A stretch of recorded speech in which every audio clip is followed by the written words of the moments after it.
اعوذ باللہ من الشیطان الرجیم، بسم اللہ الرحمن الرحیم۔ السلام علیکم ورحمۃ اللہ وبرکاتہ۔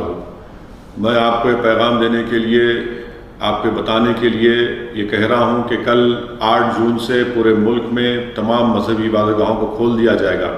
میری خاص طور سے میرے عزیزان ملت مسلمانوں سے گزارش ہے کہ آپ تمام احتیاطی تدابیر کو استعمال کریے۔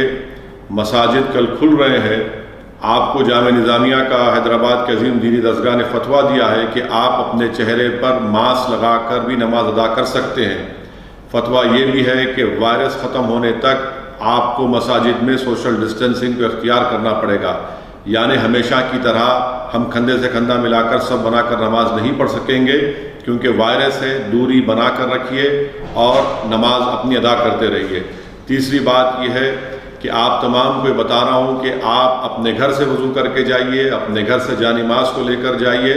میری مساجد کمیٹی سے یہ ادباً گزارش ہے، پرزور اپیل ہے کہ آپ مساجد میں بیت الخلاء کو بند رکھیے، وضو کا پانی کا انتظام مت کریے، اور آپ کو یہ تمام احتیاطی تدابیر کو استعمال کرنا بہت ضروری ہے۔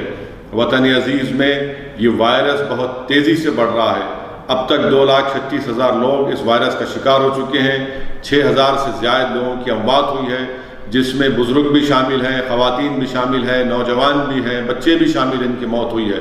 تو خدا کے لیے آپ سے گزارش ہے کہ اپنی مسجد کو اگر جانا ہے تو 65 سال کے حضرات نہ جائیں، جو بیمار ہیں نہ جائیں۔ اپنے چہرے پر ماسک لگا کر جائیے، وضو کر کے جائیے، کیونکہ مساجد میں وضو کا انتظام نہیں ہوگا، بیت الخلاء نہیں ہوگا۔ اپنی جان کو بچائیے، اپنے خاندان کو بچائیے، اپنے گھر کو اس وائرس سے بچائیے، کیونکہ ہم دیکھ رہے ہیں کہ اسپتال میں علاج کرنے کے لیے بہت سی مشکلات پیش آ رہی ہیں۔ اس کا خیال رکھیے، اپنی صحت کا خیال رکھیے۔ السلام علیکم ورحمۃ اللہ وبرکاتہ۔ ملت ٹائمز کی ویڈیوز دیکھنے کے لیے یہاں کلک کر کے سبسکرائب کریں، اور ہاں، بیل آئیکن ضرور دبائیں۔ اگر فیس بک پر دیکھ رہے ہیں تو پیج لائک کریں۔